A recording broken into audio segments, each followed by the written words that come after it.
Hey Facebook peeps, happy, marvelous, motivation, make it happen Monday. I hope that you guys are having or had a marvelous, marvelous day. Right, Jimena? Mm-hmm. Do you hope that they had a marvelous, marvelous day? Yep. What's with the tude? Nothing. Nothing? Take that rubber band off your arm, please. We are just hanging out and getting ready to hit the hay because we had a long night last night, a long restless night.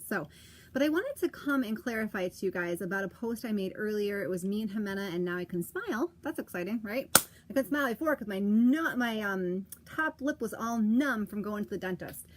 So I wanted to come and talk to you about triggers and how you can tell. I'm going to identify it in this video, how you can tell what a trigger is for you.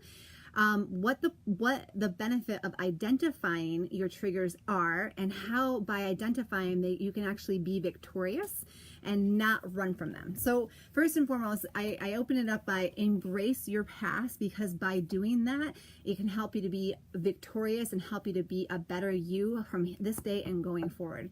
Now, why do I know about that? Well, first of all, I'm an expert in my own space. I am not a therapist. I'm not a psychologist or anything that ends with ist, but I am somebody who has been through certain things and have PTSD myself. So this is why I can talk about this today, and it doesn't mean that I'm cured from it, but it means that I am battling through it myself, and that I still get triggers, guys. I still get things where I'm like, ooh, that doesn't feel good. So first and foremost, I'm a girl right after you. Like I fight and battle through my own things, my own struggles, my own emotional issues. And I do this because I love people. I love feeling stronger. I love feeling victorious. And I love helping you to be a stronger, healthier you, physically and emotionally. So something I posted about today was about dentists and how they are somebody, it's a trigger for me. And the reason why is because of my past and what I have been through. It is something that it's a trigger for me emotionally. So I had to identify that, because if I didn't identify that, what happened was every time I'd go to the dentist, it would stress me out and it would make me run away and feel all stressed and anxious, which led to emotional eating, which led to another self-abuse addiction that I had that thanks to Jehovah is gone now. And it led to other self-abuse issues, so emotional abuse, things like that. And it wasn't until I realized, like, aha moment, lights on, holy cow, I'm like, this is a trigger. So just to clarify, we all have bruises from our past. So PTSD can be, it doesn't mean that you had to be physically abused. It could be that you were verbally abused. You could be emotionally abused. It has many, many different facets. It could be the fact that you lost a loved one, and now every time you think about that, it brings you back to a time where it's just really, really sensitive, and it's emotional bruising. That's what PTSD is. And then from there, it can create triggers. So depending on what it was, depending on where you're at, it can create triggers in your life. And that's what we have to get through now. I liken it to kind of like pond scum, like clearing the waters and like understanding, or layers of an onion. So how you know if this is something, if this is like the first time you're thinking about this, how you know if you have triggers or PTSD is you can think about touching a hot stove. So if you have certain things that you run away from doing, is it like you're going to touch a hot stove and like you hesitate and jump back? Then there's a good chance that there's some sort of a trigger there. And like I said, depending on your past, depending on where you're at now, it could be big or small. So this is something to keep in mind. Like I said, we're all on different levels. So for me, dentist is one of them. So what did I do? Did I run from the dentist and never go to the dentist? No, that would be silly. I had to identify why it was stressful, what was happening, and what were the steps that I needed to do to be able to conquer it. Because I'm not somebody that runs from something, and I don't want you to be either. And you don't have to be. You can be somebody that runs towards it and is like, let's do it, let's take it on, like bull by the horns, let's go and make it happen. And that's how I want you to feel. That's how I want to feel. And so I want anybody who I know to feel like that as well. So what you have to do is you have to decide, or what I recommend doing, this is what has worked for me, is I have to identify, why is this a trigger for me? What is it that is bringing up a memory from the past, or picking that emotional scab? That's what it's like. So when we have triggers, it's literally picking that emotional scab, and it's making us remember a point in time from the past, and that is why it's bringing us back to that time. So once you identify it, then you can conquer it. It's like meeting that enemy in the dark in an alleyway, right? If you can see them, you know how to defeat them. So it's the same thing with triggers. It's the same thing with these little emotional upheavals. If you can identify why you are feeling a certain way, you can end up conquering it. And then what happens? We come out feeling victorious. Yeah! And we're able to stop the bleeding or stop the problem that it's causing. So some people, triggers happen and they end up reverting, they end up not feeding, they end up not eating, they end up, you know, totally like going back in their shell and running away from people. Some people end up being abusive.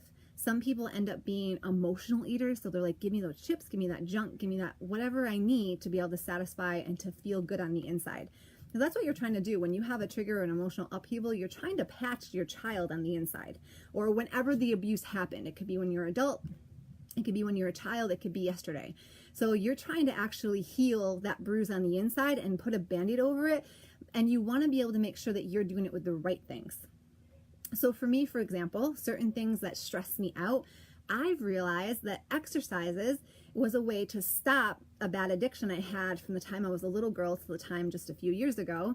And it was amazing. And like I said, this is for a private conversation. So if you want to hear more about this, or you want to understand more about what I'm talking about, my own addictions, my own past stories, you're welcome to reach out to me or private message me, and then I will definitely fill you in and we can talk more about this and open up to each other. But the goal is here is to be able to help you conquer where you are now or things that come up, and then to be able to go be victorious from here forward. So by identifying where that bruise is, you're able to heal it. And I know for me, a lot of triggers came up too when I became a mom. That was something that was really, really stressful because it should have been a fun time, an exciting time, right? You know, but it brought up memories from my past. And that was something that I had to work through. And thanks to Jehovah God, like he helped me to get through it. He helped me to conquer it. He helped me to be able to feel victorious because, again, I didn't back down. I made sure that I identified it. I figured out what the enemy in the dark was, how I was going to conquer it. And then I always set up a game plan, a plan of action.